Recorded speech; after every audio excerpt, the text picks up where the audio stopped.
foundation for sort of understanding and reframing the trauma response, we can start moving into the brain and how it processes trauma, and also just kind of everything else that we go through, and also more of the nervous system. I hope we can get through everything. And then at the end, I just got a question about this, so I wanted to just say it out loud. I have a curriculum mocked up for, I think it's 4 units that include all of these different principles that I'm talking about today. So if you're interested in talking to me about bringing that curriculum to your school, to your classroom, to your district, wherever, there is a question and a place to fill in that on the survey that Megan created, which you'll get at the end, right? Yes, okay, cool. Okay, so principle number 2. Our experiences need a dwelling place in order for us to move on. Again, that's true for positive experiences, that's true for neutral experiences. It just happens to be especially true for traumatic experiences. Because of the way that the human psychology is structured, the events we live through need to conform to story form.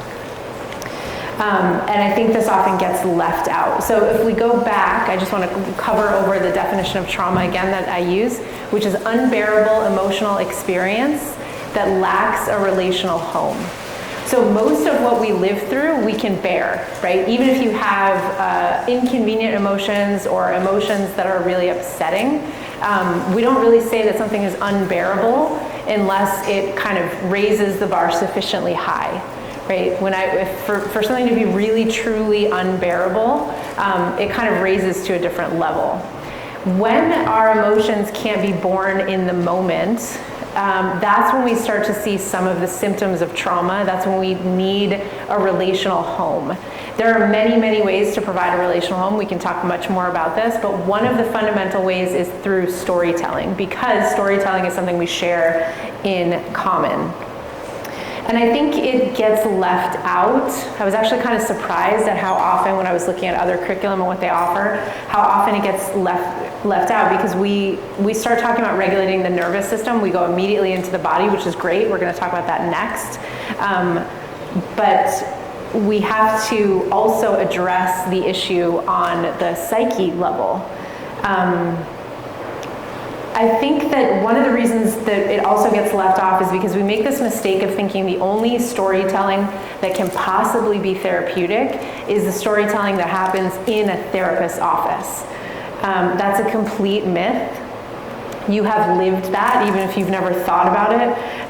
Of course, having a therapeutic relationship with a therapist or a professional can be very helpful, but it's not the only place we can find healing. It's not the only place we tell stories. Think about how often your life involves storytelling just in general. Stories are absolutely central to our psychology and to our well-being, and there are ways that we can scaffold this in our curriculum without turning the classroom into a therapist's office. So let's look at some of the reasons that storytelling is so important, because I think it actually helps us understand trauma. Okay, our brains have an incredibly sophisticated filing system. We were talking about this a little bit before lunch when we were talking about the hippocampus. Our brains are equipped with a file room, essentially, that helps us to organize our experience into these sort of neatly stored files. The reason, from an evolutionary perspective, that our brains can do that is because the more we remember, the easier the world is to navigate, and the more likely it is that we stay alive. So most of this storage happens in the hippocampus. There are other brain areas involved, of course, but we learned in the last section that that's like the librarian of the brain, and again, you have that coloring sheet of the librarian in your packet. So these files typically contain 3 elements. Every time something happens to you, like think about how miraculous this is. Every time something happens to you, your brain creates a file. That file has 3 things in it: the narrative, beginning, middle, and end, the emotional content, was it happy, was it bittersweet, sorry, I will not do that, I gesture too much, and then what's the meaning? It has a meaning tag that enables you to find it. So if I ask you to think about stories that are funny, from when you were a little kid, you automatically, even if you didn't like willingly decide to go do that, go searching through your file room for the file cabinet that's labeled funny little kid stories. And then you pull out stories that are appropriate to tell at work, right? And you can tell a story. When you open that file, you tell the narrative, beginning, middle, and end. You feel some of the emotional content. So if I tell you a funny story about when I was a little kid, like the fact that my first sentence on this earth was "you as a bozo," I laugh because it's a funny story. It contains a lot of my personality in it. And I can tell you a lot of different things that it might mean. So I'm telling you beginning, middle, and end. I'm feeling the emotional content, and I can assign meaning and reassign meaning. If you think about each experience that you live through as a document, by the way, this is also a great way to think about relationships as file folders. When our brains are functioning normally, so when we're not overwhelmed, when we're not traumatized or under tons of stress, the filing happens almost automatically. If you saw Inside Out 2, they did an amazing job with actually all of the brain science.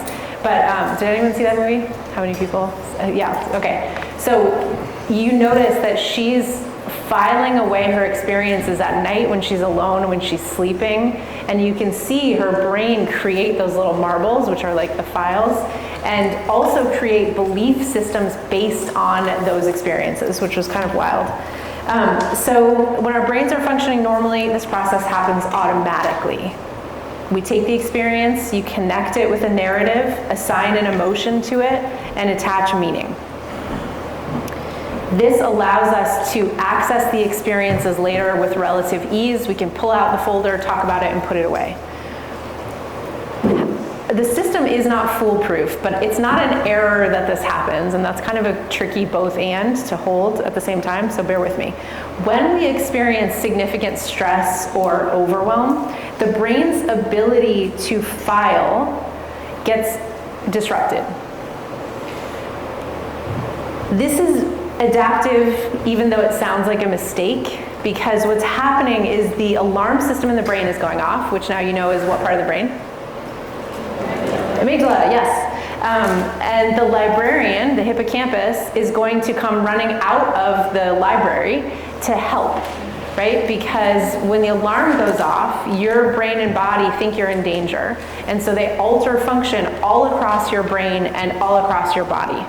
And that's an adaptive, amazing thing that keeps us alive, and it has consequences. One of the consequences is that we lose temporary access to the hippocampus, and so the filing process can get interrupted. When the filing process gets interrupted, what we end up with is an incomplete or fragmented folder.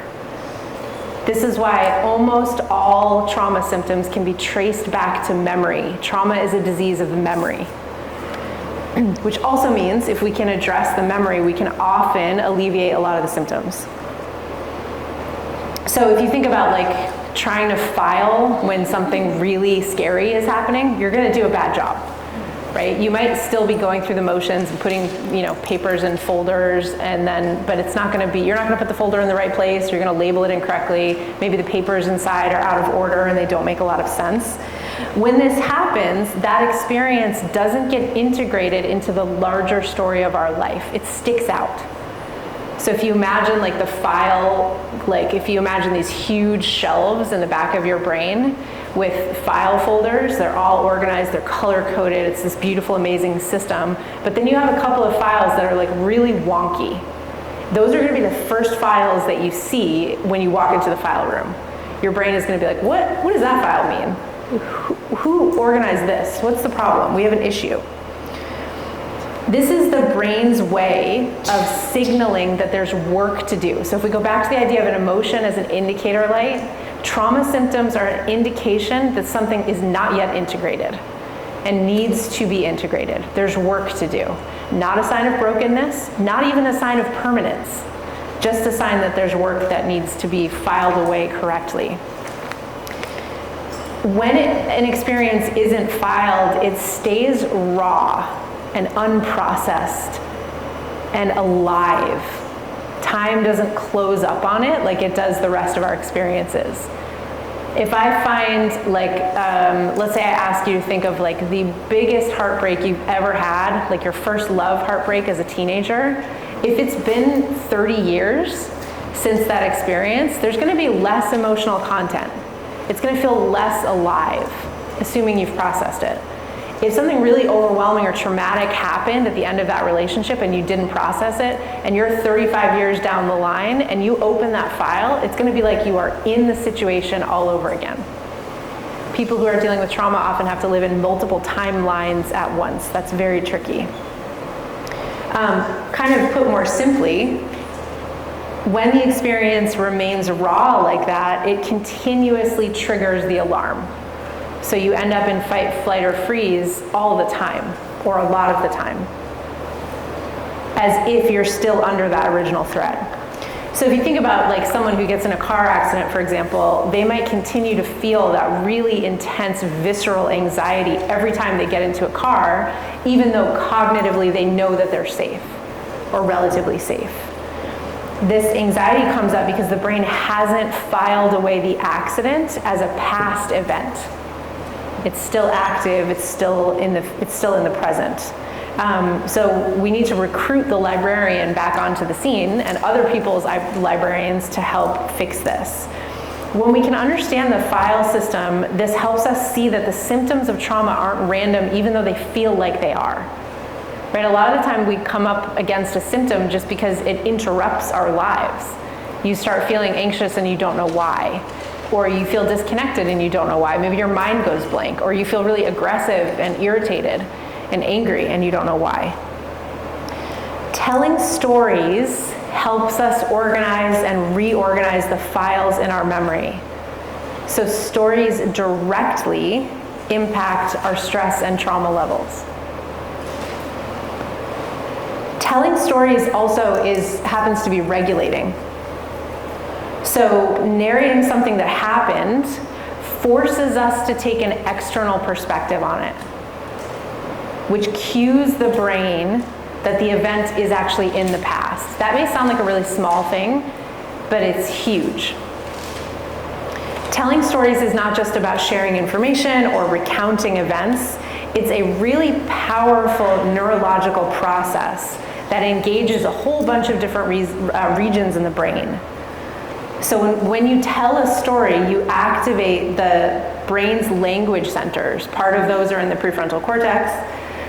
Those are responsible for producing and understanding speech, but it also taps into the hippocampus, which helps us to retrieve memories, and then the prefrontal cortex, which allows us to organize our thoughts and make sense of them logically, rationally.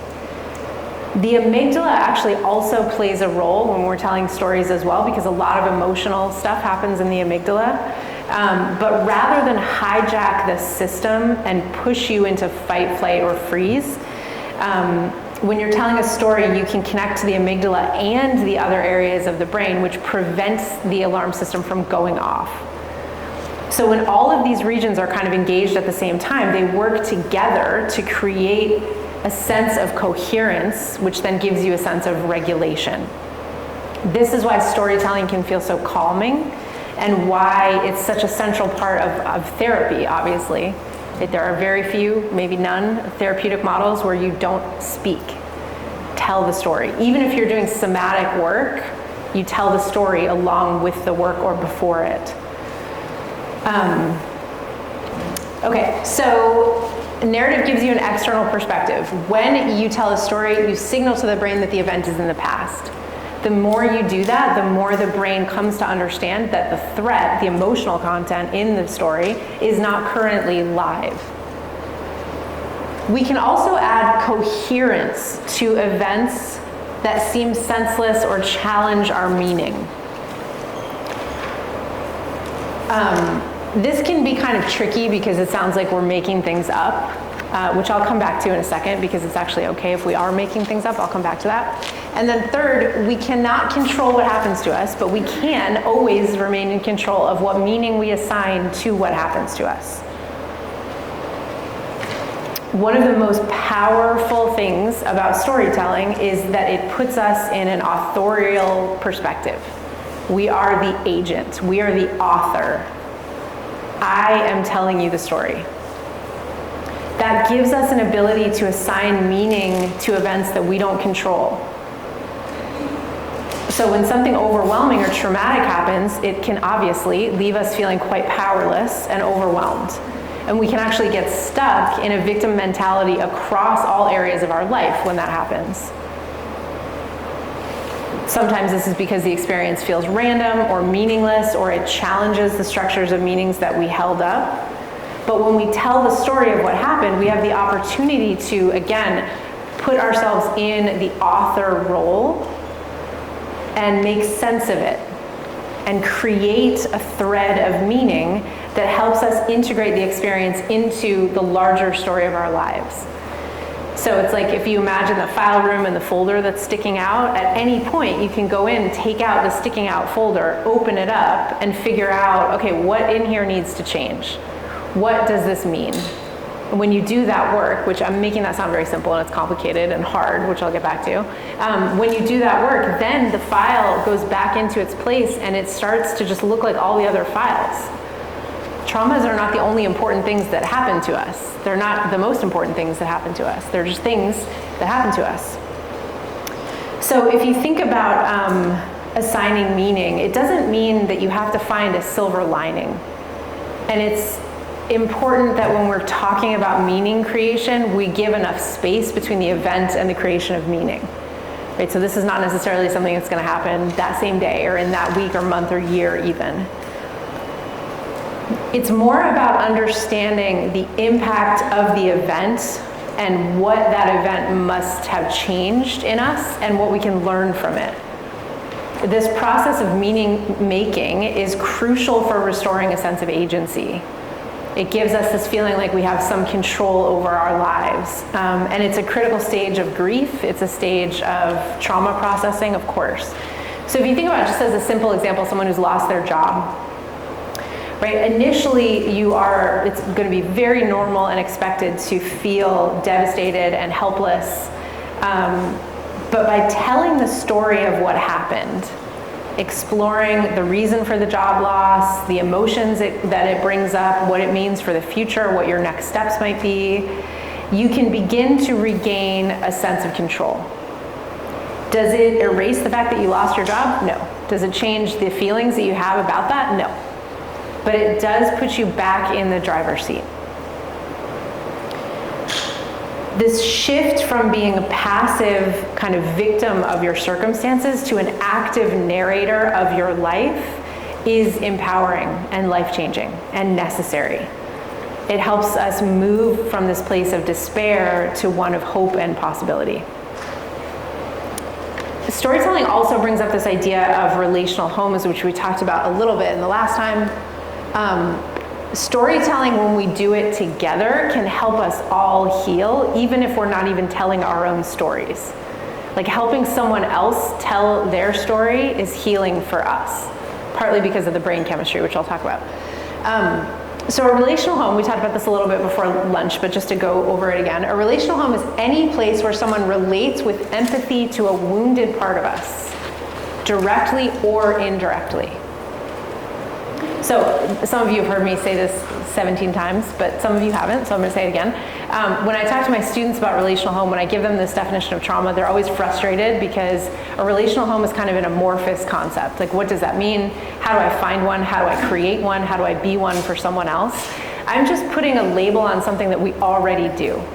And so what I ask my students when they get frustrated is, okay, what do you do when you have a friend who goes through a breakup?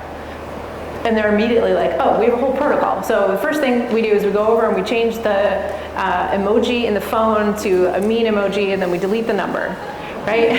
And then we go online and we kind of correct the dating profile and we add it to a couple sites. Then we get some ice cream and we watch a movie and then we cry. And then we go out and we do this and that. They have a whole protocol, like a breakup protocol, all of them. This isn't taught. We don't teach this in the curriculum. They do this themselves. They're creating a relational home. They're relating with empathy to a wounded part. We do this directly, like in a case like that, when you have a friend who goes through a breakup, you go over to their house. Let's say somebody has an injury or they have a surgery, you create a meal train, right? Those are direct ways, but we also indirectly do this all the time just by being attuned.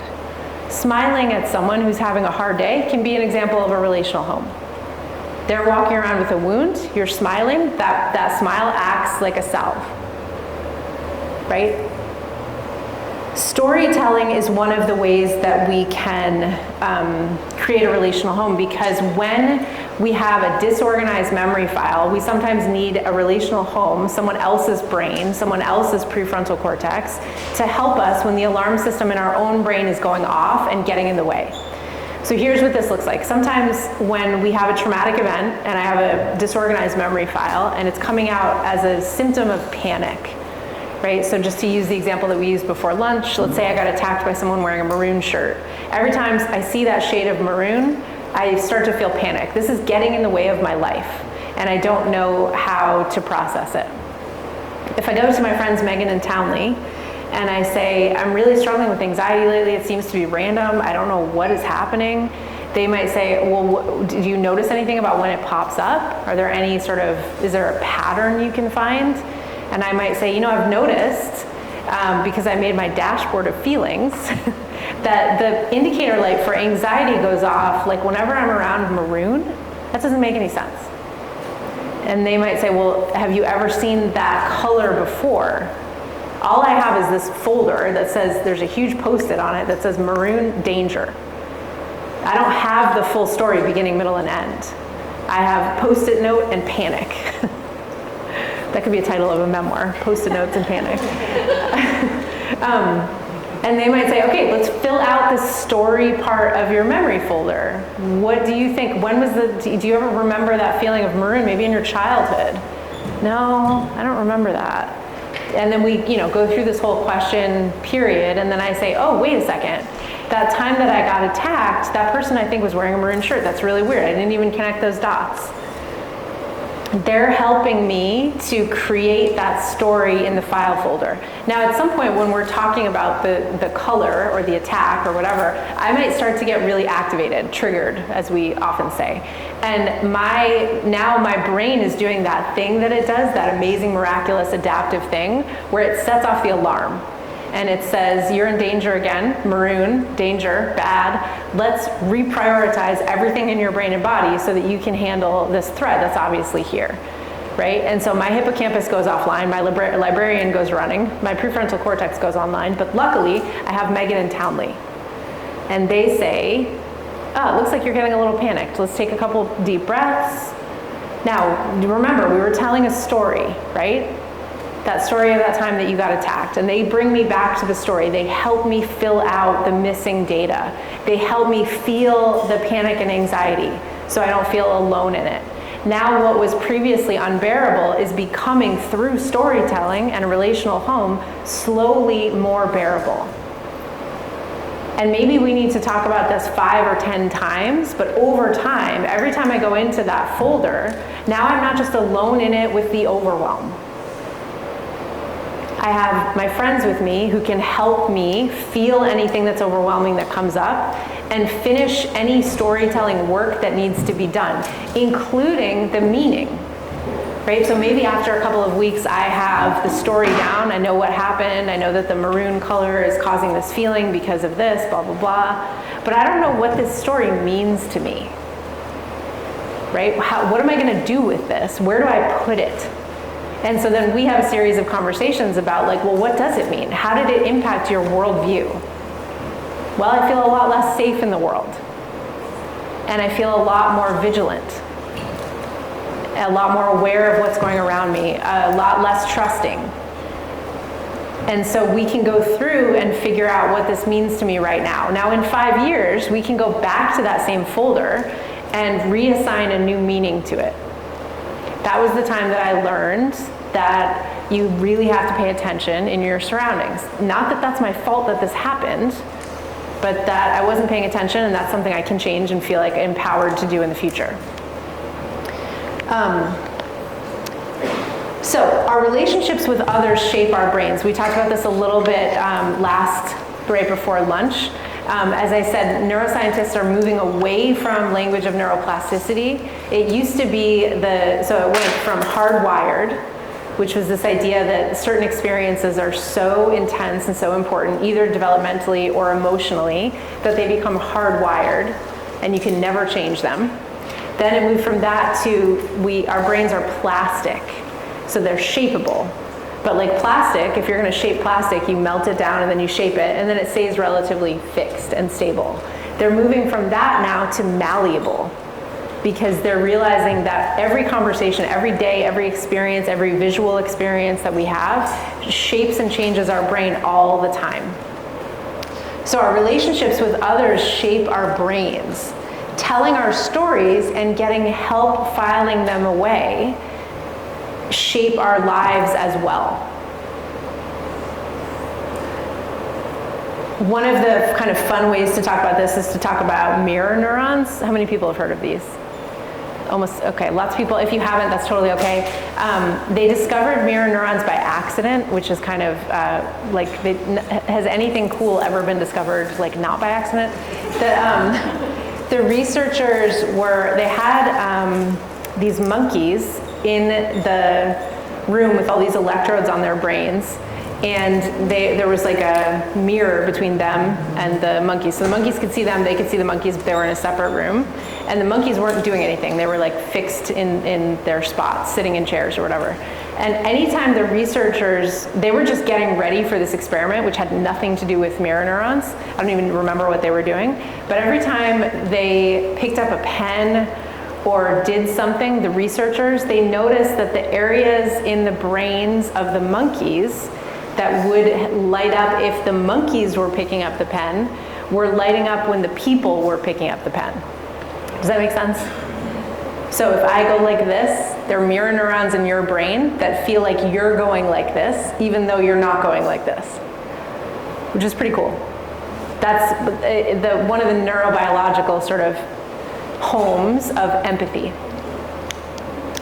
So our brains are literally interpersonal. We like to walk around thinking that our brains are these individual intact things. What? Oh. We were just saying It feels good, do this. So our mirror neurons, our brains are interpersonal. We like to think that we are walking around as these like distinct individuals, rugged individuals, right? But our brains are being shaped by each other all the time. So telling and helping to tell our stories together helps rewire the brain. So if you think about a time like you might have shared a difficult experience with a close friend or a family member, someone that you trust, if they listened to you with empathy and understanding, you likely felt a sense of relief and connection, even though telling that story didn't do anything to change the circumstances you were dealing with. That's not just about feeling better in the moment, it's about building a network of supportive relationships that can help you navigate future challenges. These relational homes provide the emotional and psychological support that we need to process difficult experiences. The more relational homes we have, the less likely it is that we will feel isolated and overwhelmed. So when we help each other tell stories, whether they're about trauma or not, we're not just exchanging information, we are creating bonds that help us feel safe and more connected in this incredibly overwhelming world that we're living in. So this sense of connection is vital for our overall mental health and resilience, and helps us to face life's challenges and also life's joys. Okay, so let me recap and then we will do an exercise. So our brains use a sophisticated filing system to catalog our experiences and navigate the world.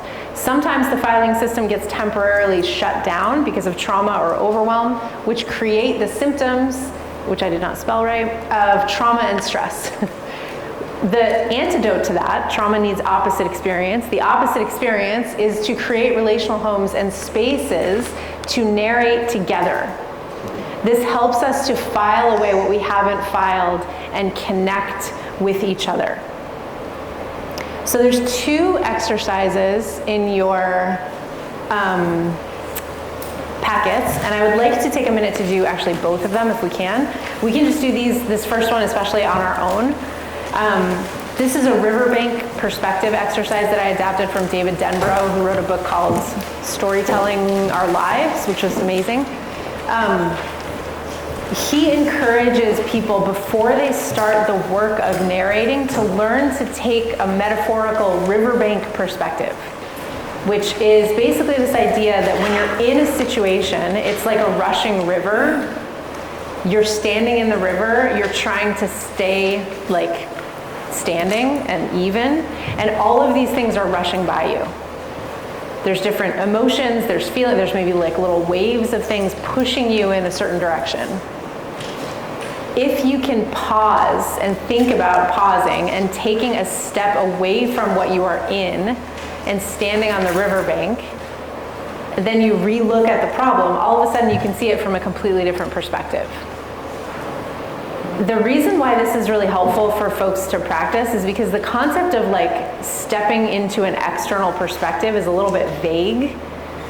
Like if I just tell you, like step into a, think about something upsetting and then take an external perspective. What? Okay, how? Well, this is a metaphor that it kind of acts as a way in. So for 2 minutes, we can just think about this as like a little journaling meditation. I want to practice taking a riverbank perspective. So think about a time when you felt really overwhelmed. Now, this is not the time to pick like the most overwhelmed, traumatized moment of your entire life, right? Just think about a time when you felt like really stressed, maybe really overwhelmed. On the river part of your piece of paper, I want you to draw or write what that was like and what you were feeling. So that you can do that in a bunch of different ways. You could draw a person, maybe they feel like they're drowning and they have their hands up and not, I'm drowning, help me. Or maybe you write a little story. I was really stressed out when the school year started, my classroom wasn't ready, and I felt like I was being pulled in 100 different directions. Anything you kind of feel like you remember from that river, write that in the river. 2 minutes. Okay, now I want you to think about, you're in the river, you're experiencing all of that stress, all of that overwhelm, all that intensity. I want you to picture yourself stepping out of the river and onto the riverbank. There's nothing on the riverbank except riverbank and you.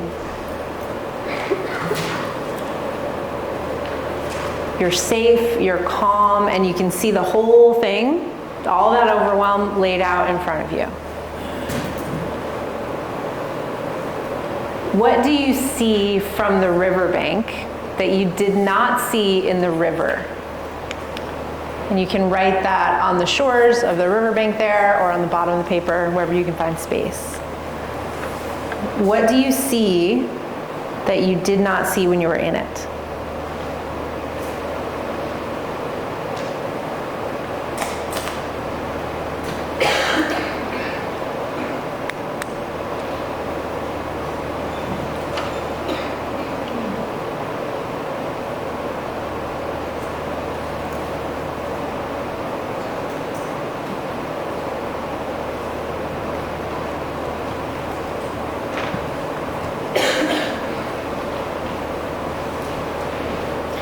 Okay, anybody want to share? Yes. Start with the river? Start with the river, yes. Scared, unsafe, want to run, not again. Scared, unsafe, want to run, not again. Got it. What about the riverbank? I'm safe, I'm not afraid, all is well, I'm grateful. Oh, wow. So that's a huge difference, right? One step out of the river. Do you feel that somatically as you were doing it? Yeah. That's crazy. Awesome. Thank you. Yeah. Anybody else? Yeah. Okay. Double screen, the foam going off the hood, like pile of paper. Oh yes, all the overwhelm. My river. And then when I stepped off, I actually wrote the word step, can't see, can't start, can't stop. Oh. And so when I stepped out, I was able to see that there was too much input, and I needed to literally take a step back and physically clear the clutter. But I also could see the start place. See the what? I could see the start place. The start place? Yeah, like Where it started, yes. The overwhelm, that was part of the overwhelm. Right. I don't know where to start. Oh, okay. So this is so helpful, right? Because you got so much data from that really simple exercise. So if you didn't hear her, she said that she drew a picture of herself kind of drowning in the water, overwhelmed. There's all this input coming in. There's like screens and phones and things happening. And then when she stepped out of the river, it was like I'm able to see that I'm overwhelmed. I'm able to see there's too much input, and I can't see the start point. So I've lost my orientation, and there's too much input. So I need to figure out how to get rid of some of the input, and then I will be able to ground again. I love that. Thank you. Anybody else? Yeah. Rush, stressed, overwhelmed. Have to make it work. And what was the last one?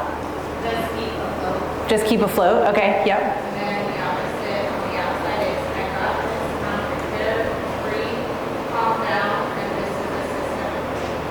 Oh, I love that. So she had all the words for overwhelm in the river, and then stepped out and automatically started, giving herself affirmations.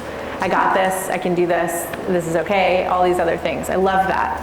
So this is an exercise you can do with like any age human, as we just did it here. And then you can have this pinned up somewhere so that you can see, because often we end up stepping in the same river. Right? I think it's Epicurus said you can't step in the same river twice. I have done it, yes. I just tried to think of the last time that I Yeah. was overwhelmed. And it was my daughter was talking about, I have a daughter that's she's a young adult, but she Okay. was talking about her stress. Yep.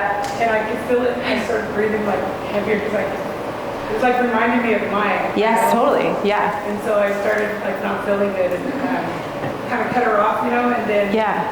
when I stepped out of it, I could still see it, it just wasn't hurting me. Oh, I love that. Okay, so when you step away from it, you're like, hold on, this is not actually my stress. So she was Still describing, there, but right? Yeah. It's not mine. It's not my path. I feel empathy towards it, but I'm not in that river. Yeah, that's huge. Also, anyone who's feeling like that empathy, that burnout sort of empathy overwhelm, where you're really taking on everybody else's experiences and all of their feelings, stepping out can help you be like, hold on, I need to actually step away from this. I love that. So I know this is a really simple exercise, but I think the beauty of the simplicity means that you can access it whenever you want. So when you're having a really overwhelmed day and you're in the car on the way home, you can think like, okay, hold on, let me stand in the river for a second and then let me step out. What exactly about this day was so overwhelming? And then what kind of insight do I get when I step out onto the riverbank? And then you can also use that as a cue in classrooms or with team people you're working with or with your spouse. You can just say, riverbank perspective, hold on. And then it's like, oh, okay, here's what's in the river. Let me step out and see what I can find. Okay, thank you for going on that journey with me. The second one I don't have up on a slide, but it's called 4 Versions, and it's in your packet. And essentially, the story here, or the kind of thing that we're practicing here, is that we are actually in the author role of our lives. Sometimes we let circumstances dictate what we feel and who we think we are. And sometimes we interpret stories and then we forget that we're interpreting. And so we take the interpretation as if it were fact. Anybody do that? Yeah. Right, so when your friend doesn't call you back or something, or doesn't text you back, you interpret the lack of communication as a disconnection. They don't want to be friends with me anymore. Maybe they were offended about that thing I said at dinner the other night. And then you take that interpretation as if it is a fact. And that can, of course, get in the way of your relationships. So in 4 Versions, you take something that you're sort of struggling with, something that's just sort of like itchy in your brain, and you write down the facts, right? So maybe you had a relational failure with somebody this week. Maybe you've got something going on in your family that you're like just really unsure about how to handle. Again, this is not the place to pick like the biggest trauma story of your life that you're struggling with, but maybe you're feeling shame about something that you did. Maybe you told a joke that was offensive and you wish you could take it back, right? Any of those things, you're gonna write, again, we'll just take 2 minutes, and write the facts as if you were just creating a chronology. No interpretation whatsoever. Here's what happened. I was out to dinner, I told a joke, I thought it was funny, everyone froze. That's hypothetical, that didn't actually happen. Not recently anyway. And so there's a little square for you to do that. So write your chronology of what that looks like.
Okay, if you have your story, that's great.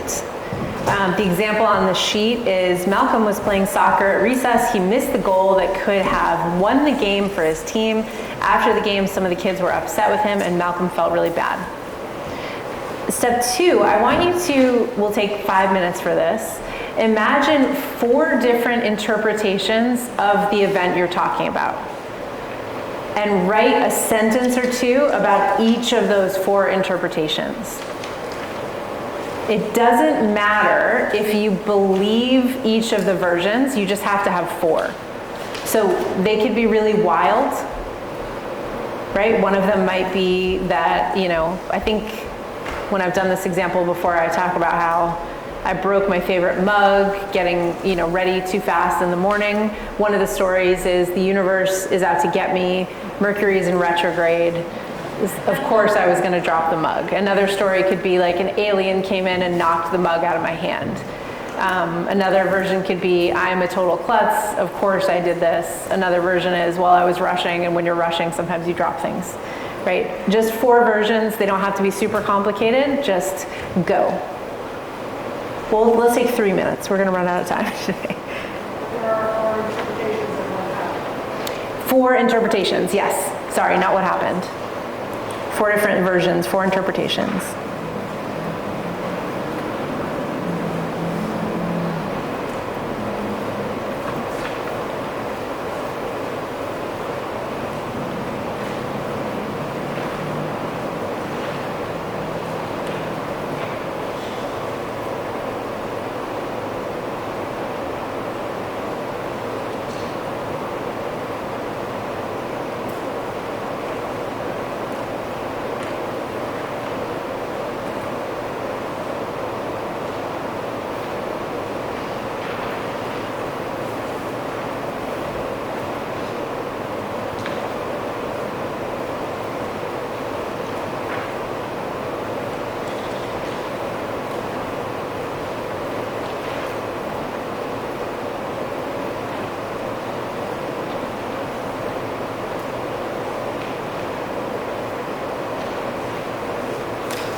Do you have 4? All right, we're going to do the last step together.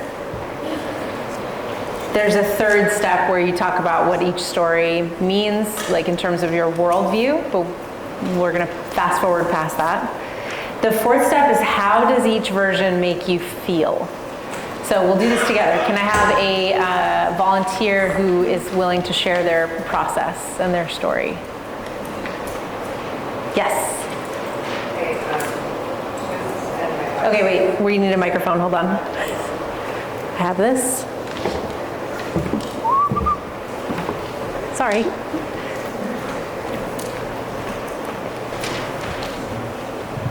Thank you.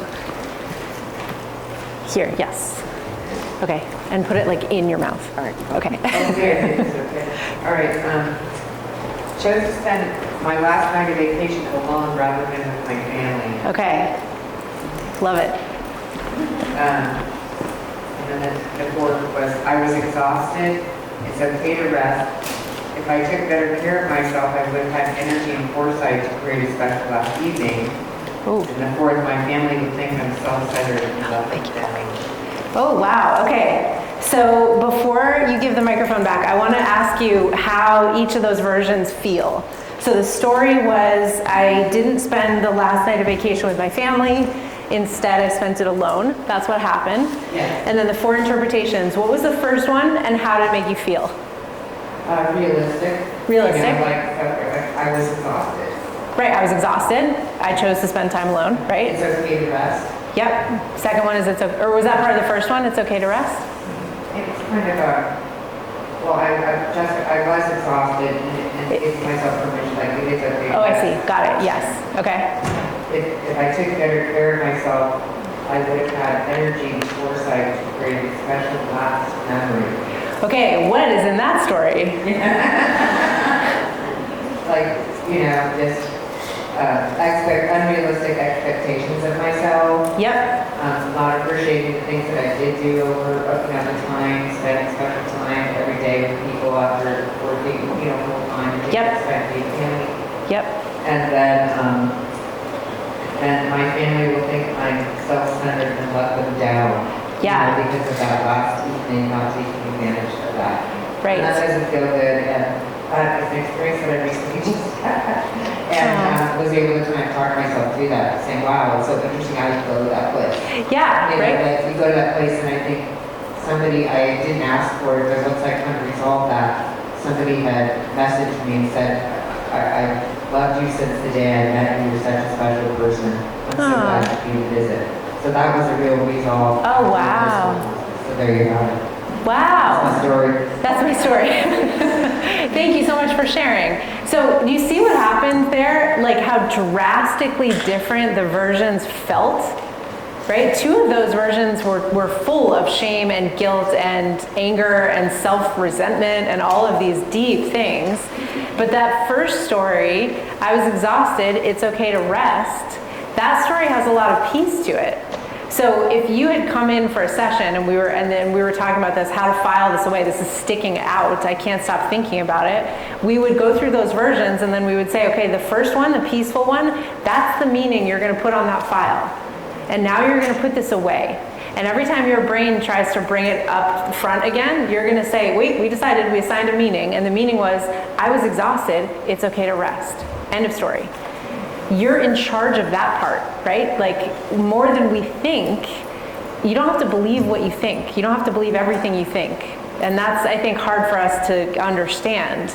But when we do, we can get into this position of like, wait, what am I going to make this story mean? I can't go back in time, relive that vacation, and change that last night. But I can change what this story means. I can choose to either beat myself up about it until the next time we have a vacation, and then through that vacation, pre-shame myself so that I burn myself out. Or I can say, I was exhausted, it's okay to rest. I love that, thank you. Can we get one more? Does anyone else want to share theirs? Anyone? No one? No one? Oh, which one? Battle it out. Mine has to do with my daughter again. Oh, okay. Now I'm realizing she stresses me out. She's. We have an epiphany. We have a realization here. What are we going to do about it? Well, I went over to her house the other night to check on her, and she wasn't there, but my son-in-law was there. And Okay. I often think it's her fault, you know, all the arguments and stuff. I just can't say that to her. Sure, So right. I got caught talking about her to my son-in-law. Oh, no. I didn't know she was there. Oh, no. He got me, and he goes like this after I was already talking. And Okay. And I was just like, and so that's what happened. Okay. And then,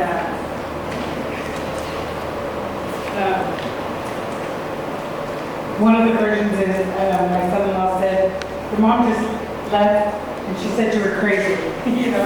Yeah. And, but, which isn't what I said, you know? Right, of course, right. My daughter heard me and said, what were you talking about me? And I said I wasn't, and she caught me in a lie. Okay. My daughter asked if I was talking about her, and I said no, and she slammed the door and called me a liar. Okay. I got caught. And, I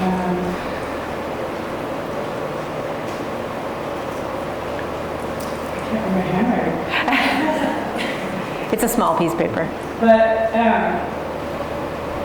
I put the last one, I put something like, I just have balls to say what I really want to say, but I don't because she's my daughter. I don't want her to go. Okay, this is great. This is perfect. Okay, so the first story was you think your daughter's crazy, right? And that your son-in-law says that as soon as you leave. The second is that you're a liar, right? These are loaded stories. The third is that you guys are going to have this huge conflict, right? She's going to catch you saying it, you're going to have this conflict.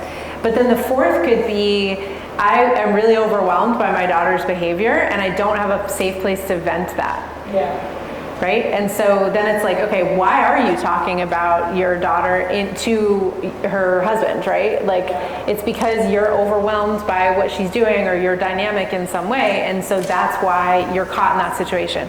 Is the situation regrettable? Yes. But now knowing that and having that more peaceful perspective, you can apologize and say, look, this is not an excuse, but here's the problem. I am overwhelmed by our dynamic or your behavior or whatever, and I don't have a place to vent that. Yeah. And so that's exactly what it was. I knew that's what it was. I just had to say it. You know, because totally. I watch it all the time, and I just can't say it to her. Right. Exactly. Right. And then having that conversation with her because of this, you know, quote unquote regrettable situation could actually be a relational glue. Yeah. Thank you for sharing. So I can stay away from my guests. Right. Did you want to share? You had your hand up too, right next to her. Do you want to share too? Okay. Thank you, Megan. I did last summer I had a situation with a friend where I was calling and texting a lot and she just wasn't responding at all. Okay. And the stories are she's a flake and doesn't follow through. Okay. I'm not deserving of having quality, good friendships. Mm-hmm. No one is trustworthy and I am all alone. And then the fourth is I will stop putting energy into friendships that aren't reciprocal and start putting energy and start making friends with people who are narcissists. Love this. Okay. That's amazing. I mean, I don't love that it happened, right, obviously, but I love the way that you did that because, so the four versions, so the friend stopped texting and created this like rift. The first interpretation was my friend is a flake. Second was I don't deserve friends. Third is no one can be trusted.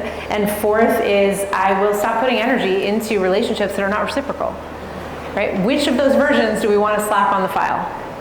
Number four, everyone's raising number four. Because and this is, I think, what we don't understand about these stories. These interpretations are rattling around in our brains. You had those, I gave you guys like 3 minutes, maybe less, and you had these interpretations at the ready, and they are awful. They're shameful. They're judgmental. They are calling you out in ways that you don't need to be called out. And then there's one, always, that's the truth, that takes the nuance of the situation into account and gives you information you can use for your future. I spent a lot of time on a non-reciprocal relationship, and that's painful. And I'm not going to do that anymore. So now you can feel, and I don't know if you can feel this somatically as we're going through these interpretations, you can almost feel the file like slot in to the shelf. Like, oh, that's the one, boom. Now that doesn't stick out anymore and I don't have to think about it. It's pretty cool, right? So you can do this 4 versions with anyone in any situation, but I think it's also a great thing when something is happening in a dynamic, like in a classroom. If you have a troublesome dynamic in the room, you can have everybody do 4 versions about that struggle and see, it ends up being kind of a creative like brainstorming session. Okay. So that's the part about storytelling. I know I'm moving kind of fast. We have 2 other sections to get through, so I'm going to keep going. Principle number 3 is about the nervous system. So we've talked about the trauma response, we've talked about storytelling and its importance, and a relational home, and how we can facilitate a relational home in terms of stories. We can come back to any of these. We'll have time for questions. The 3rd principle is about the nervous system. Our nervous systems have these automatic responses, which now you know, but that doesn't mean we have 0 control over them. Once we learn how they work, we become empowered to intervene and change our felt experience in the moment. I think again, you know, as I mentioned at the very beginning, one of the things that was missing from almost all of the programs that are being offered in curriculum right now about trauma and stress and emotions is this kind of understanding of the nervous system. We have to work on a nervous system level to recalibrate the nervous system. We can't just do it conceptually. Yeah? Would that be like somebody flinching? Yes. Yeah, somebody having a startle response and flinching, for sure, yeah. It can also be like just general hypervigilance. It can also be, sometimes people have like a rage response that feels really on the surface, or crying. Any of these automatic responses that come from fight, flight, or freeze, those are automatic. We can't control them, and hopefully I've convinced you that we also wouldn't want to get rid of them. Because just like the alarm, like the smoke alarm in our house, if it goes off at the wrong time, that's irritating, but the answer is not to get rid of the smoke alarm. The answer is to recalibrate it so that it starts going off only when it needs to.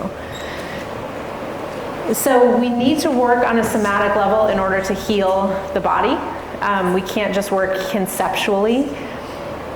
And the way that we do this is by tapping into the nervous system and learning about it. The nervous system is essentially based on a series of switches that we can intervene on when they go on and off at the wrong time. We just need to learn some tools to do this. I believe fully that the nervous system is something that anybody can understand, at least on some level. All we need to understand is the difference between the sympathetic and the parasympathetic systems, which I will talk about, how to recognize which one is on, and then how to flip to the other one when we want to. Again, we can't control these automatic responses from happening, nor would we want to, but we can intervene once they do if we want the opposite response. And again, I think the nervous system can seem like a very intimidating topic, but the truth is it's actually really simple. We could make it complicated, but we don't have to. At its core, the nervous system is just the body's communication system. So it's made up of the brain, the spinal cord, and then a whole bunch of nerves that extend through your entire body. So you can think of it, I mean, there's 1,000 metaphors. You can think of it like the internet of your body. It seeds and receives messages that allow different parts of your body to work together in harmony. So when you touch something hot, for example, your nervous system quickly, like less than a millisecond, sends a message to your brain saying, ouch, pull your hand away. And this happens so fast, that messaging happens so fast, we don't notice it. We can't intervene on it, it's automatic. What's important to know is that the nervous system, a lot of the nervous system operates automatically most of the time. The autonomic nervous system, which I'll get into in a second, controls things like your heart rate, your breathing, your digestion without you having to think about them. Imagine what the world would be like if we had to think about digestion to digest our food. This automatic nature might make it seem like the nervous system is like without, like we can't grasp it, it's automatic, we can't possibly intervene. But actually this is what makes it so fascinating and relatable, is that we can intervene. Because the nervous system is constantly at work, we are more familiar with it than we realize. So when you feel your heart race during a scary movie, or notice your breath slowing down as you fall asleep, that's your nervous system in action. Understanding the nervous system and its functions as they relate to emotions and trauma does not require like a medical degree. It's just about understanding that our bodies are barometers. And these barometers are giving us information and reacting to situations all the time. So, have you ever felt jittery before a presentation or something at work, like I did this morning? Only one person? Raise your hand if you, okay, thank you. You have felt jittery. That's your nervous system. It's adaptive. It's gearing you up to face a challenge. Feeling jittery is not pleasant, but it is an adaptation. And actually what your body is trying to do is just give you enough energy to get through what you have to get through.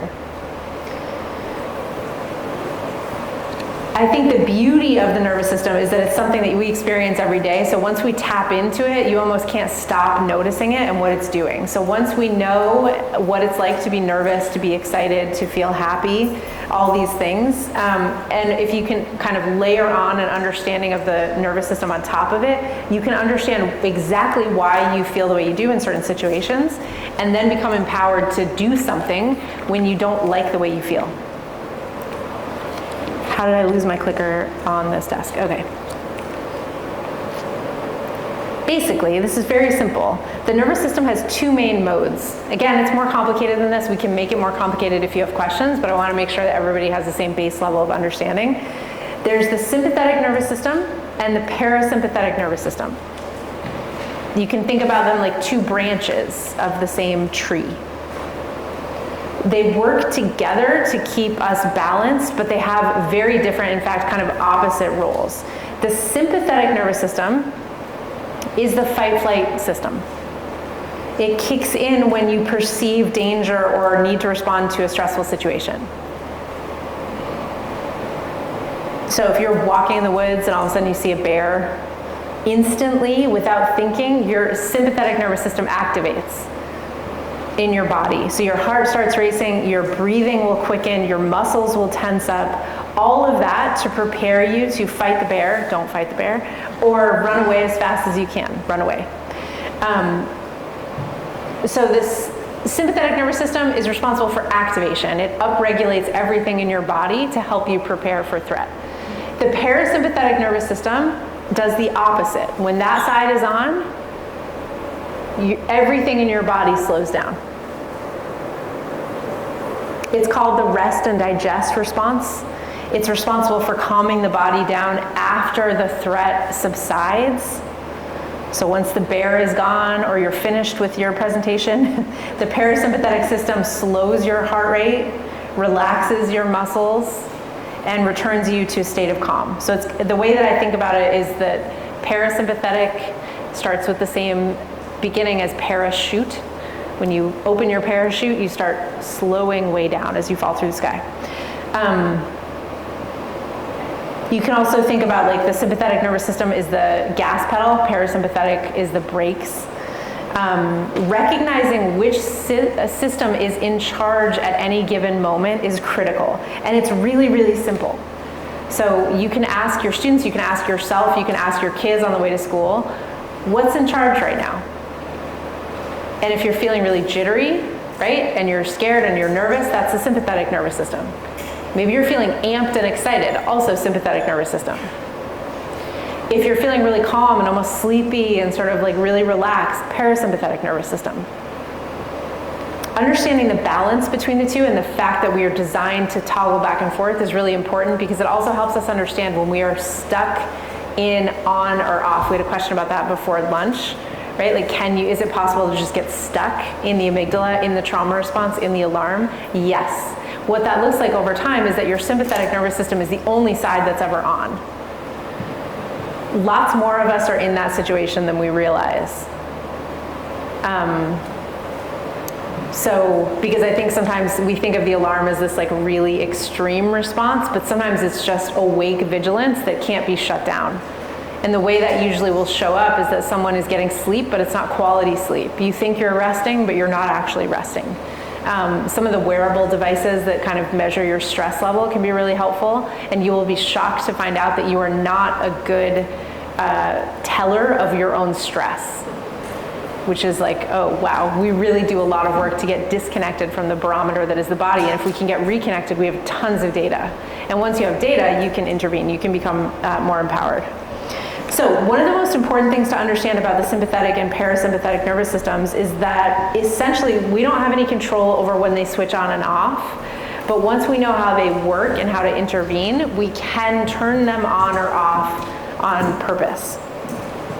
So the way that we do this is through the vagus nerve. How many people have heard of the vagus nerve before today? Okay, lots of people, not everybody, that's okay. It's named vagus because that's the Latin word for wandering. So it's the largest nerve in your body and extends from the brainstem all the way through your body, and it touches every internal organ that is in the rest and digest system. So it's critical to understanding how to get calm when we feel activated and we don't want to, right? Because if I'm amped for like a football game, because I play football, I don't know, I want my sympathetic nervous system online. I'm about to play a game. I want to be in that activated system. If I am giving this presentation and my heart rate is 150, I really want the parasympathetic nervous system to come online. I don't need to be that amped. I'm excited to talk to you guys, but not that excited. So if we learn about the vagus nerve, we learn that we have a switch that we can use to toggle the parasympathetic system on when we want it. So how do we do this? The vagus nerve has nerve endings everywhere, but it has the most amount of nerve endings in two places. One is at the back of your throat, and the second is in front of your diaphragm, which is right underneath your rib cage. So we can do this together. The quickest way to get calm when you're activated and don't want to be is to manually press the vagus nerve, which turns on the rest and digest response. So if you put your hands like in the middle of your torso, underneath your rib cage, you're about at the area of your diaphragm, right? If you take a deep breath in and aim to get your hands to move out, so not your chest, not your shoulders, but like the center of your stomach, and then hold for a second, and then use your ab muscles to push out the breath. We'll do this 3 times together after I'm done blabbing about how it works. You're pushing, every time you take that deep breath in, you're pushing against the vagus nerve. So let's do it together. 1 breath in, all the way full, and then hold, and then push out. We'll do it 2 more times. 1 all the way in, into your diaphragm, and hold, and then push all the way out. And 1 more time. All the way in, hold at the top, and then push all the way out. Do you feel different? I feel different. Maybe you weren't in sympathetic nervous system. I feel different. What you're doing when you're taking those deep diaphragmatic breaths is you're pushing against the vagus nerve, which essentially flips on the parasympathetic nervous system. 3 breaths is not going to change the circumstances of your life. It's not going to eliminate any of the traumatic experiences you've been through, but it will make you feel better in this moment. In 3 breaths, you can feel different in this moment. So the next time you're stuck in traffic or you're giving a presentation and you start to forget what you were talking about, just take 1 or 2 breaths into your diaphragm. You don't have to do the whole thing like this. You can just do it. I mean, you can, whatever you want, but that will turn on the parasympathetic nervous system and help you come down into a calm space. Diaphragmatic breathing is really, really powerful, but it's also not the best tool for everyone. If you've ever done a test like at the pulmonologist office, some people just aren't that good at breathing. Right? You might start to hyperventilate, you might not know where to send the breath and get really freaked out about that. That's okay. There's a lot of other ways to turn on the parasympathetic nervous system. The second and easiest way to do this, and you can do this in a classroom, is to chant VU. So you know how at the end of a yoga class sometimes they chant Om and they go on like that? If you chant VU all together, you are creating a tremendous amount of vibration in the back of your throat. We'll do this in a second and you'll be able to feel it. And again, you're activating the vagus nerve at the point where it has the most nerve endings. So you're going to get a really quick signal through all of your body that you're safe. And so if you've got excess stress hormones being released, your body's going to be like, wait a second, she's chanting VU. She must not be in that much danger, because when you're running away from a bear, you're not usually chanting. Okay, let's do this together because I want you to feel this. So I'm going to start and then you join me. Ready? 1, 2, 3. Voo. Let's see how loud we can get. Voo.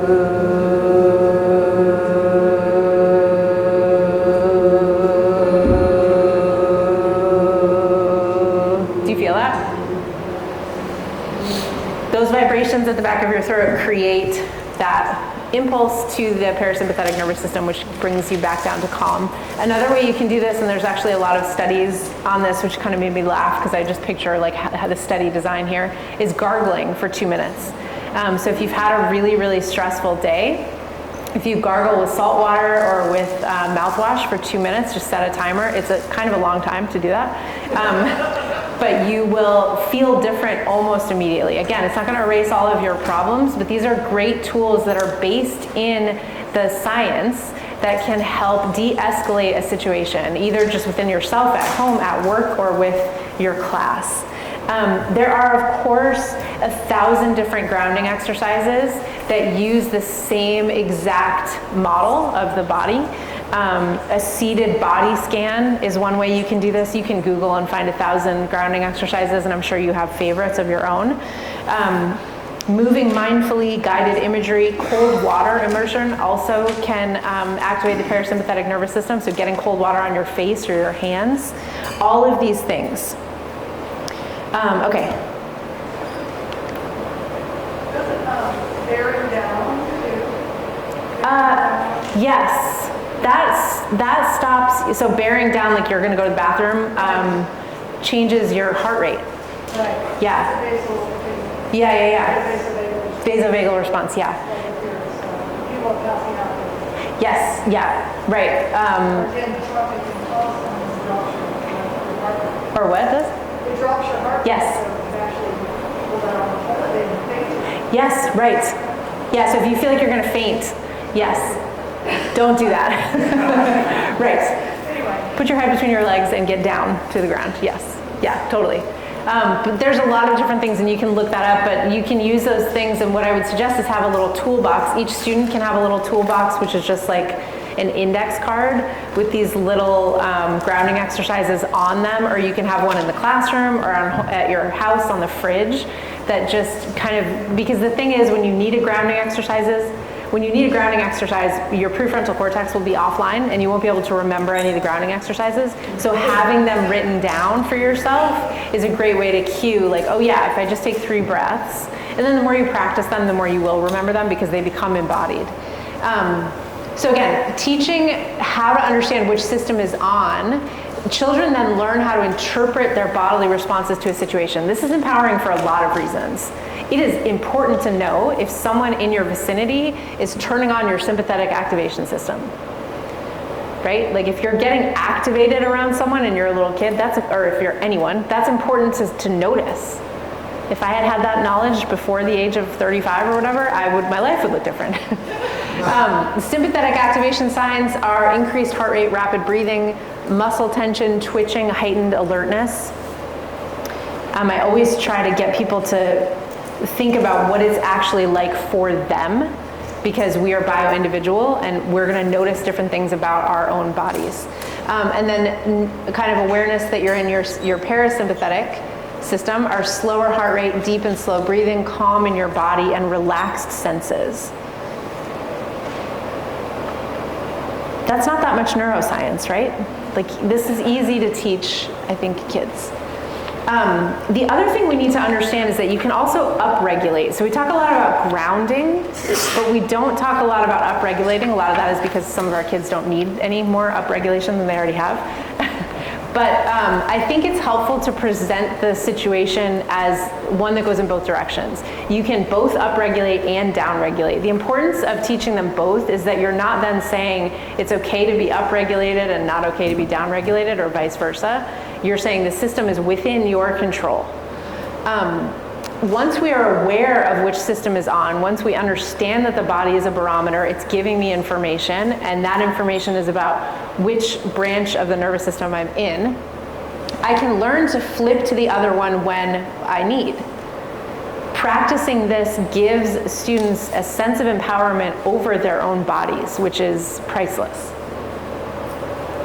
We don't talk about upregulating, but when you are feeling sluggish and disconnected, this could be when you're in a freeze response. It can also just be that it's the afternoon and you're tired. You can actually turn to the sympathetic nervous system and turn that one on. And don't do this because you could hyperventilate, but if you take a couple of short, shallow breaths, your heart rate will immediately go up. If you do some quick movements, even just sort of moving your arms like this, that your system will immediately start to upregulate. Your blood pressure will go up, your heart rate will go up, and you'll start to feel a little bit more energized. We talked earlier about sort of flapping and getting the stress hormones out, but movement can also activate the sympathetic nervous system, so we want to be careful about that. But also, if you're in a meeting in the afternoon and you're exhausted and you can kick your feet under the desk for a minute, you will get the blood, everyone just started doing that, that's funny. You can get the blood moving and your sympathetic nervous system will wake up. And so I think that that's powerful as well, especially if you've got kiddos that are kind of chronically downregulated or disconnected, which we don't talk about as much. We don't depict that in the media, but that's also a sign of dysregulation. And then downregulating, as we just talked about, when feeling anxious or activated, you can turn to the parasympathetic nervous system by breathing slowly into the diaphragm, chanting VU, doing a body scan, or any other of these exercises. Okay, recap on the nervous system, then we're moving to joy. It is empowering to learn how the central nervous system works so that we can interpret how we are responding to any given situation and also modulate our responses when we need. Learning how to both up and down regulate prevents us from judging one or the other as preferable. We have both switches, they both have value, and we need to be able to access both of them. Okay, make sense? Okay.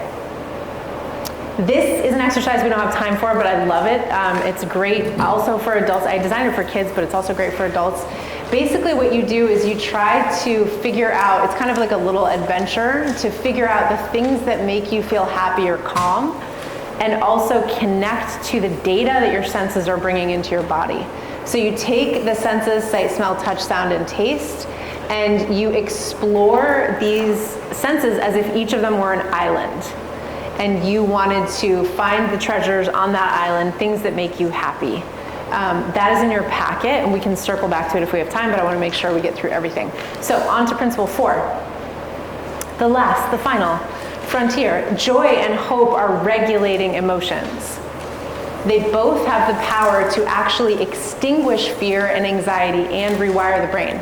Once we know this, we can become empowered to work these into our daily lives. Joy is not just a pleasant feeling, it's a powerful tool for emotional and physiological regulation. When we experience joy, our bodies release a cocktail of beneficial hormones and neurotransmitters like dopamine and serotonin, which I will get into in a second, which help to calm the nervous system, reduce stress, help us connect to other people, and enhance overall well-being. That's a lot. Moments of joy, no matter how small, can have a profound impact on our mood and our ability to handle the challenges that come our way. Joy does more, though, than just make us feel good in the moment. When we incorporate joyful exercises into our daily routine, we are essentially training our nervous systems to be more resilient. Joy and hope are resilient emotions. Just as we practice deep breathing or mindfulness or symptom reduction, practicing joy can actually build up our emotional reserves and make us more capable of dealing with stress and adversity.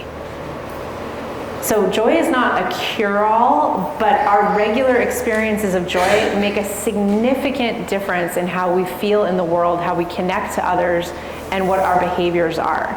Think about, as just kind of a silly little example, the difference between a day that is filled with tension and stress and a day that you've taken to yourself to engage in activities you want to do, activities that bring you joy. On the stressful day, your body and mind are going to be in the sympathetic nervous system. Likely, they're going to be in that heightened state of arousal. Your sympathetic nervous system is going to be on high alert, ready to respond, on top of things. On the joyful day, your parasympathetic nervous system has more opportunity to activate, which is going to help bring your body back to calm and balance. Over time, small daily doses of joy strengthen your ability to return to the balanced state more easily, even when you're stressed. I cannot overemphasize the importance of joy to healing. It is important, critical, necessary, life-saving to include joy in all aspects of life, not just when you have time, when you have leisure time, but at home, at work, in the classroom. In a classroom setting, for example, this seems so easy. Incorporating joyful activities can help students feel more relaxed, more connected to you, more connected to each other, more ready to learn. At home, taking a few minutes to do something you love can help counterbalance the stresses of your daily life. And at work, fostering a culture that values joy and hope and resilience can lead to happier and more productive employees. So by incorporating joy into our daily lives, we can not only improve our immediate mood, but also build a foundation of resilience that helps us navigate life's ups and downs. Let's think about why, because that just sounds like a bunch of crap, right? Fear extinguishes hope, but joy also extinguishes fear. This is one of those things where the research looked for years and years about the fear, how to understand the fear, how to understand when it gets triggered, how to understand its impact. And we forgot to look at the joy. This actually comes out of research about learned helplessness. Does anyone know that term? So learned helplessness came out of studies actually in the 1960s. Martin Seligman, who you might know, who's kind of the founder of positive psychology, and Stephen Meyer were trying to understand why people sometimes got stuck in terrible situations, like domestic violence situations, marriages that were terrible, that kind of thing. And they found that there was this trend among their participants, and then they repeated this study with animals, that if you put someone in an adverse situation for long enough, eventually they give up. And so with the dogs, when you would open the door and the dog could actually leave, the dog wouldn't go anywhere. And so they called that learned helplessness, and they said that essentially over time, when you've had enough exposure to adversity, you just stop caring. 50 years after that first study, Seligman and Meyer did a study, and they said, we were completely wrong. Learned helplessness is not a thing, that's a misnomer. It's a trauma response. When you have had a chronic activation of the sympathetic nervous system, chronic activation of the amygdala, you stop being able to connect to the part of your brain that sees a future. You stop being able to connect to the part of your brain that has hope, that feels positive emotions like joy. That's heartbreaking. It's also reversible. If you think about your brain like a circuit board, all the different parts of your brain are sort of wired together in circuits. And these circuits are really important because when they fire up, they are what determine our thought process, our beliefs, what we're doing in any given situation, our behavior. And each circuit requires a certain amount of energy to work. Our brain does not have unlimited energy, except in that one movie with Bradley Cooper called something like, what is it called? Limitless. Limitless, thank you. I was like, unbounded energy? No, this is why I don't name movies. Our brain doesn't have unlimited energy. So there are brain circuits that take up so much energy that when they are on, they shut everything else down. We know that this is true about the fear circuit, right? Because, and you've experienced this in your life even if you've never thought about it. When you are afraid, you're not doing a lot else except being afraid. You're not thinking about your next vacation. You're not planning the next car you want to buy or thinking about what you're going to wear to work tomorrow. You're just afraid.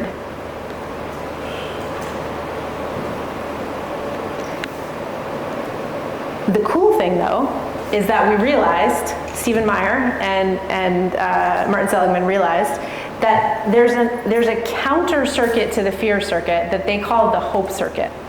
So these two circuits are essentially counterposed. When one is on, the other cannot be on. And you already know that with fear. When you're afraid, you're not hopeful. When you're afraid, you're not joyful. What they were surprised to learn 50 years after their first study was that joy also does the same thing. Joy shuts down fear. If you're feeling and connecting with joy, with imagination, with play, you cannot be afraid. Those two circuits are counterposed. They cannot be on at the same time. In my house, I can't run the air conditioner and the hair dryer at the same time. In my brain, the hope circuit and the fear circuit cannot be online at the same time. I will blow a fuse. It's the same with all of us. So the hope circuit is just a series of brain areas that wire together and help us connect with these positive feelings of emotion, of resilience, freedom, possibility. And the fear circuit is everything that opposes that. So when you're chronically stressed, and you've probably been there, you will notice that you stop being able to plan for your own future. Maybe you don't even see it. And then the chronic fear tips into depression. The hope circuit cannot be online at the same time as the fear circuit. And what folks realized as they went back and studied domestic violence situations is that one of the reasons that people get stuck is because they can't access the parts of their brain that they need to get out. It's biology, not a failure of will. So whenever we are leaning into hope and joy, we are leaning away from fear by definition. Yes. That's pretty cool, right?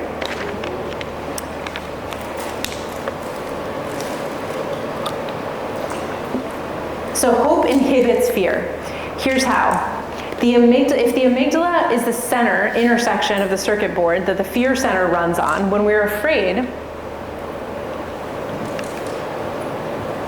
the clicker stops working. Okay. When we are afraid, all of the energy goes shooting directly to the fear circuit. So that's because your perception of threat sent a lot of neurotransmitters that were all shouting danger into the alarm. And again, that's adaptive. It's getting you to prepare to handle that threat. The prefrontal cortex, if it's still online, can send inhibitory neurotransmitters, brake transmitters, basically. These neurotransmitters have the opposite charge. So they see the threat or the danger message and they say, nope, we're good, we're safe. It's a false alarm, that's just a loud noise, it's not a bear, we're fine. So the prefrontal cortex can help regulate the emotions of fear by modulating the intensity of the neurological response. So anytime you reason with yourself about something you're afraid of, you're doing this. You're recruiting the prefrontal cortex into the conversation and trying to say, is this danger enough to keep the alarm on, or can the alarm go off? So again, as this silly example that I was using, maybe you send a text to your friend, they don't respond.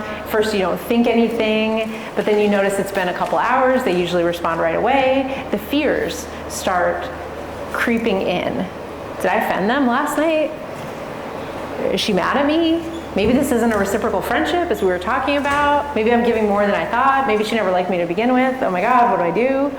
But then the prefrontal cortex usually can give you a reality check, or someone else's prefrontal cortex sometimes can give you a reality check. Maybe she is mad at you about that joke you made, but you've been friends for 20 years, I think you'll probably survive. Or, you know, I've been noticing that your friendship with that person is actually not reciprocal. And so she's not getting back to you, but maybe that's okay. Maybe this is a good opportunity for you. Okay, so in the structure, the hope circuit connects the parts of the brain that are responsible for planning, rational thinking, and emotional regulation. When the hope circuit is online, The fear circuit cannot be online. When the hope circuit is online, this releases neurotransmitters like serotonin and dopamine, which you've probably heard of, you don't need to know too much about, just that they enhance your mood and decrease anxiety. So what I am telling you is that we are all a lot more in charge of our emotional reality than we might think. By incorporating exercises that are based in joy and hope, even when we don't feel joyful or hopeful, we are manually turning on the hope circuit, which automatically turns off the fear circuit. Does that make sense? Folding joy practice into the classroom can cultivate connection, concentration, and healing. It should be part of every curriculum. Scratch that, it should be part of every day. Here's 3 silly, tiny little things that you can easily fold into your lives, and I promise you, they will change the way things feel. One of them is on this beautiful poster here, tiny little joys. This you have in your packet. You have a weekly tracker that you could photocopy and give to your students and have them do a whole year of a tracker. I like to start Tiny Little Joys practice with a compost pile, because over time I've learned that when folks are resistant to joy, which there's a lot of reasons to be resistant to joy, sometimes they have a hard time accessing joy in the moment. By creating a compost pile, which is what you find on the bottom right-hand corner of that sheet, you acknowledge your current stressors. And then your brain is like, okay, we've acknowledged them, we can maybe think about something else. And I'll leave it to you as to why I called it compost pile. The practice of Tiny Little Joys is so simple. You can do it at any time. We can do it right now in this second. Basically, you look around for small and immediate sources of joy around you in this moment. Does anyone have one they can think of and shout out? I love that this dress has pockets. That's a tiny little joy. Yeah. Oh yes, these little pens with the little fuzz hair is my favorite. Yes, I've lost mine already. Yes. What else?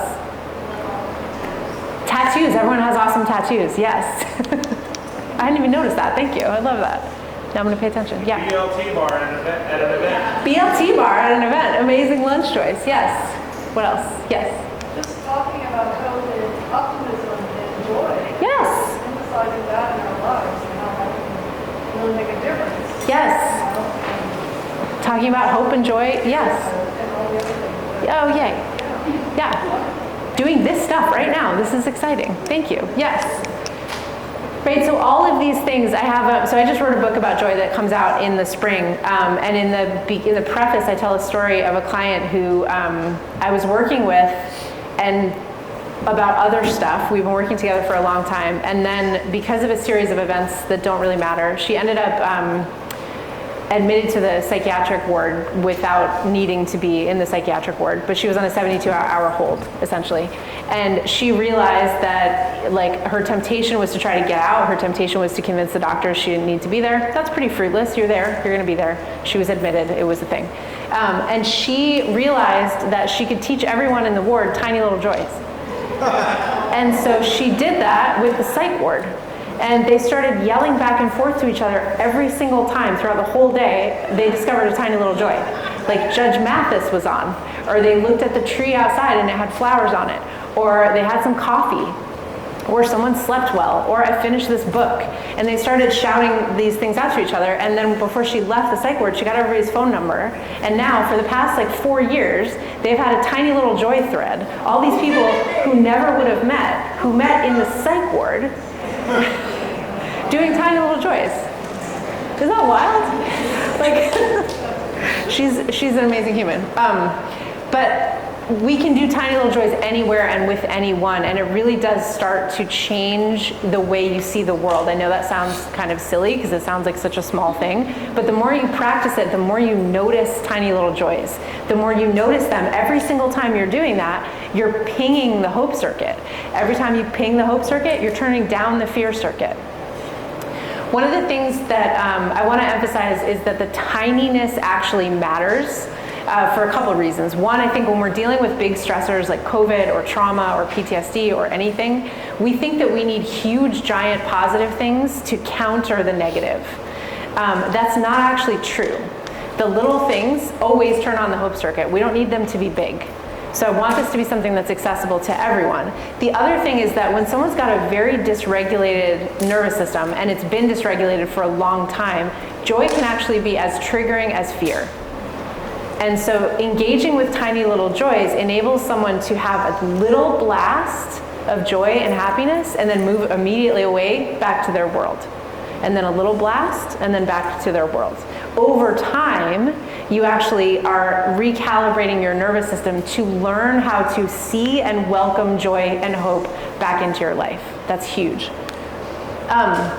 The second exercise, which is also in your packet, and I will stop talking in a second and we'll have time for questions, is Awe Week.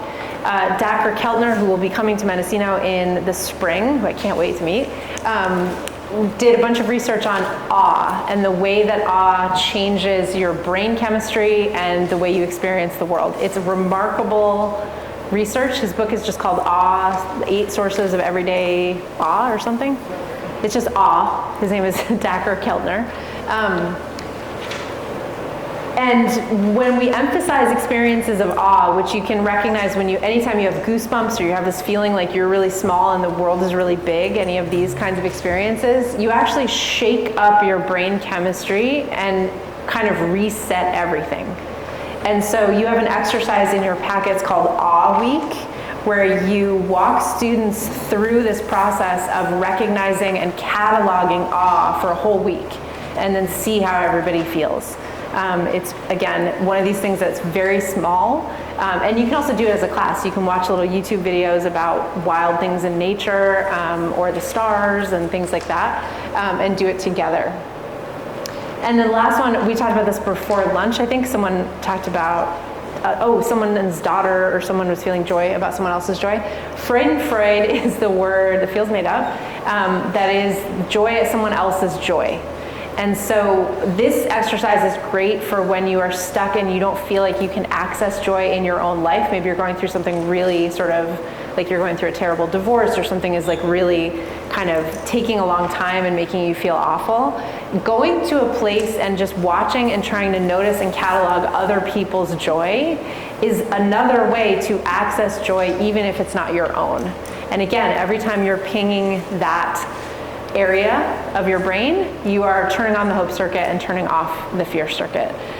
Again, these are practices you can include in every day in your life. Megan did it for a while on her commute to school, right? With her kids, like you can do it at home, at the dinner table. All of these things you can incorporate easily into your life, and I promise you, you will notice a marked change. There's another exercise in your packet that's called, I think I just called it turning on your hope circuit. That's, I adapted that from an exercise in Unbroken called Absurd Joy. Don't miss that one, because that's also really fun to do as a classroom. Basically, the idea is you make up a ridiculous life in great detail, and that's it. That's the whole exercise. Because sometimes when we try to imagine our own amazing futures, we get stuck in resistance and fear. And so that's a way to kind of connect to the hope circuit without having all that fear come up. Okay, we have 15 minutes for questions, things you want to say. What do you want to do with that? Oh, and Megan has an announcement. Oh no, she has a microphone. Okay. Do you have questions? Do you have things you want me to follow up on? Yes. I was just going to ask if you would say a little bit about any curriculum that would be really good. Oh my God, this is the whole reason I'm here. Hold on. Yes. So, I forgot. I created a sample curriculum, and I won't go through this in great detail because we're running out of time. But I really wanted to think through, like, what would this look like to operationalize these ideas on a classroom level. And so, as I mentioned in the beginning, this is for grades 1 to 5. It's called empowerment-based trauma training.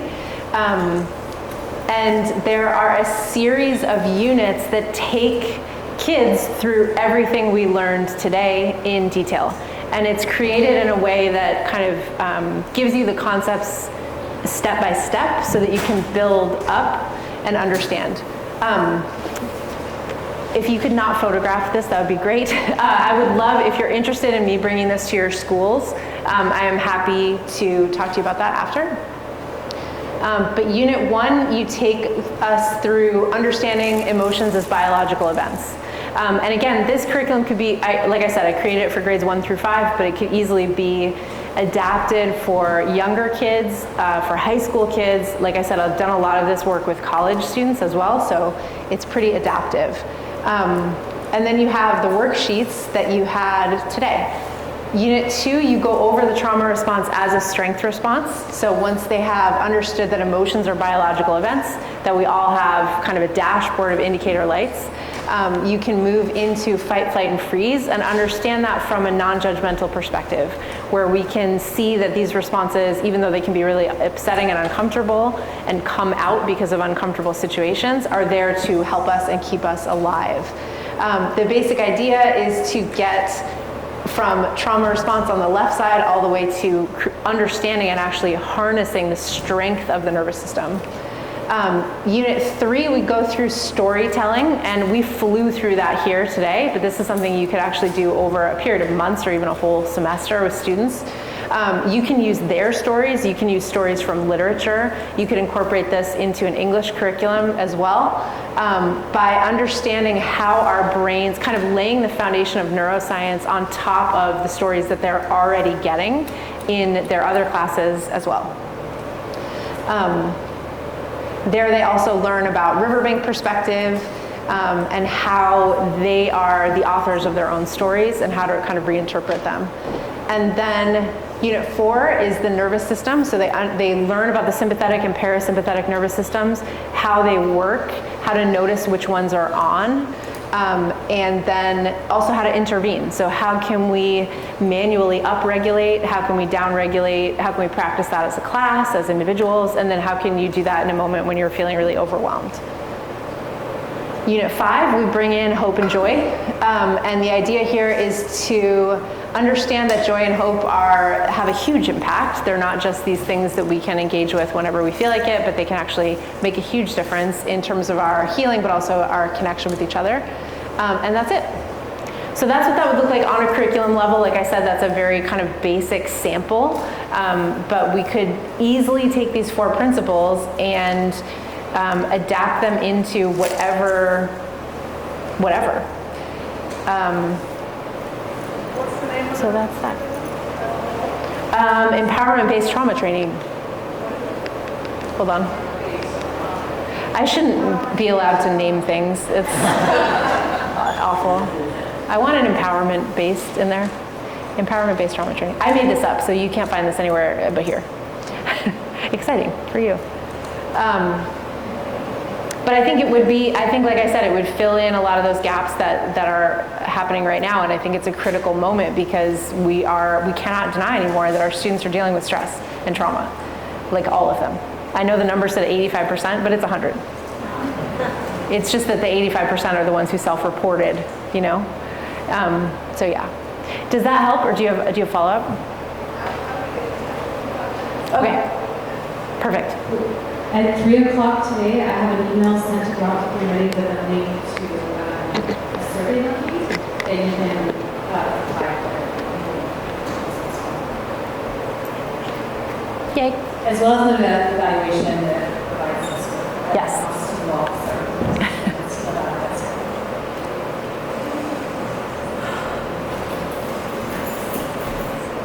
Thank you. Yeah. And I guess I'd love for you to speak just a little about trauma and neurodivergence. I feel like Yeah. there's a lot of statements that may have applied to either or both. There's a confusion sometimes. Yep. There's a misdiagnosis. Yep. That, Yep. And possibly a cohesive understanding that should help us to. Wait, possibly what? Sorry. A cohesive understanding Yeah. that would like help us work with both. Yes. And then I just wanted to, this is just a comment. You said something about trauma is from memory, and that made me think of intergenerational trauma, and Yeah. how that can't be actually probably from memory, that's some of it's like cellular, maybe, or Yeah. something else. Right. I just wanted to say that. Oh yeah, I mean, I think that I would say, just to answer the intergenerational trauma question first, like, well, that wasn't a question, it was a comment, but cellular memory is real. Just because you don't have the cognitive memory doesn't mean that you don't have some stored memory And we know this to be true because there are whole populations of people who, sorry, I do that a lot, about who will sort of like quote unquote inherit behavior that they've never seen. And those behaviors directly come from a trauma response. So that's totally a thing. Okay, neurodivergence. So this conversation about neurodivergence, autism spectrum, ADHD, is a really fascinating one when it interfaces with the trauma field because the symptoms are almost identical. And so we've seen since the pandemic this huge uptick in diagnoses of ADHD and other issues, autism spectrum and other things, all kind of falling under the umbrella term of neurodivergence. And I think that I think there are a lot of cases where that is a true diagnosis. And I think many of the cases, it is a trauma response being diagnosed as neurodivergence. The reason I say that is because I think that it matters that we get diagnosis correct because we will send people down incorrect treatment paths when we diagnose them with something that they do not have. At the moment, there's not really a good way to differentiate between any kind of neurodivergence and a trauma response. And so I think what we have to do is really kind of look at and interrogate the behavior we're trying to change, and then try to figure out, like, if we take each patient to be bio-individual, then the assumption is we need to give each patient tools. Each patient is going to respond differently to different tools, both based on the source of the issue and also just based on the fact that they are different and will respond differently to different things. But if we can arm everybody with that kind of toolbox, then it becomes less important whether you're diagnosed with this or that. If the symptom is executive dysfunction, which is essentially, that's just one example, like a lack of connectivity to the prefrontal cortex when you need it, then what are the tools that we can give that would help somebody facilitate that? So I know that that's like, I think I opened like 7 or 8 cans of worms there. It's a lot, there's a lot that's going on right now, but I suspect that the more we learn about trauma and the more we finally come to grips with the fact that we've just been through a global traumatic event that lasted for years and was unprecedented, we will see that a lot of these diagnoses are trauma-based. Sorry. Sit on my hands and I will stop doing that. Does that help? I know that's kind of general. What did you say? I said I can always talk more about it. Okay, good, okay. Yeah. And again, like I said, I think, you know, all of these things that are coming under this umbrella term of neurodivergence are real.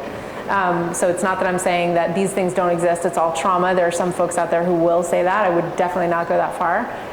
But I think that we're really misunderstanding the impact of the last couple of years on our societies.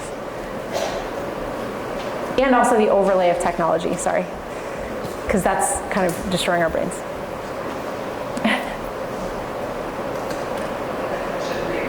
Especially in terms of children. Can you put the thing close to your face? Sorry. Yes, thank you. I have a question for you, especially in terms of children. Yeah. Teaching them about this work and related to the neurodivergent conversation. What's your recommendation, even working with this work with children? Yeah. Around the language, around the perception or relationship of how they might be receiving labeling, or does that, can I stop there? Do you know where? Well, say more, but yes. I know where you're going, I think. There's so much labeling going on. Yeah. And especially in this conversation at this intersection of neurodivergent and trauma response. And a plethora of Google diagnosis. In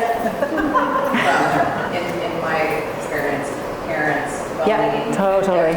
love, and the effects that I'm seeing on children around how we as adults, whether we're teachers, parents, providers, speak to them is critical. And how they take in the language that we use that has bloomed and blossomed since the pandemic. In its accessibility.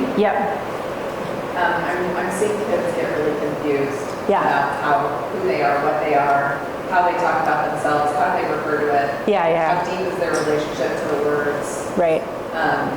And I have some concerns about it. Yes. Oh, same. Oh, same. Fully. Notice that in here, there actually was no labeling. And so when I present, what I would encourage is that when you're teaching these kind of concepts to kids, that you don't say, so this is how you know you have PTSD. And this is what a big T, capital T, lowercase t trauma means. And this is the difference between complex and simple PTSD. And here's how you know it. And here are the specific ways in which you're broken. The whole thing is based on our general biology. What I think is so cool, and this is an opportunity about talking about the nervous system, is that this is default wiring. We literally all have it. And so you can't come from a space of like, well, but I have it this way, and I have this more. My amygdala is bigger than yours, and I can see it under the machine. Like, we're not at that level. We're saying we have these responses that are hardwired and protective. It's empowering. And so, so I think that this platform would make that labeling a little bit harder to do. But I'm with you that it's a current issue, and I think it will come in. I have an exercise in Unbroken called 100 Other Things that actually was born out of my frustration with clients and students labeling themselves and then reducing themselves to the label. So whether the diagnosis is correct or not, it's not your identity. And so 100 Other Things, I would say, okay, write your diagnoses, write your labels on a page. There's going to be like 6 of them, right? You learned some of them from TikTok, whatever. Now write 100 other things so that you can see that even if these labels are true and fixed, right, you also are at least 100 other things. And that exercise kind of blows that open as well. There's a real issue right now with over-identification with pathology. And I think that we don't talk about, when we talk about mental health, we don't talk about remission in the way that we do with biological health. You can be in remission from mental health illness. And so I think including that too, that might be another unit, depending on what age you're working with, that might be another unit. And the other option is to bring that in as a whole unit. Over-identification. What does it mean? What does it look like? You know, and what are the harms? And the harm is very real, just in case you're in the room and you don't kind of see that as an issue. When you identify with your diagnosis, by definition, you can't heal, because to heal would then have to mean giving up your identity.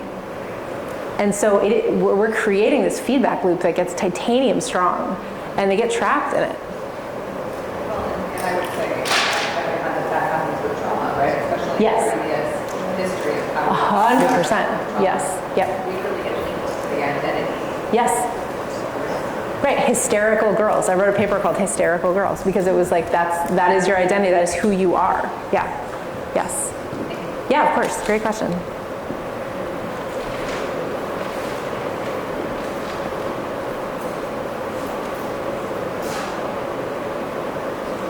Nobody? Anybody? Anybody? No?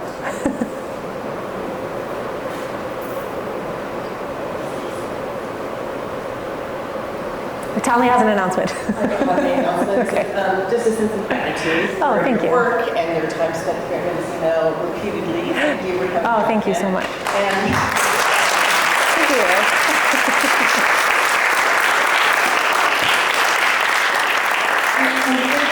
everybody in the room for staying in the room, for being respectful of the time together, for keeping your comments, for sharing your comments, for sharing your opinions. Just thank you, thank you. We do have a survey. There's a survey QR code at the door, and also maybe send it to you through email, as well as any the request for the Unbroken book. So just email it to Megan, and we'll send them all out to you. Any last things, Megan? Okay, thank you guys so much for a wonderful.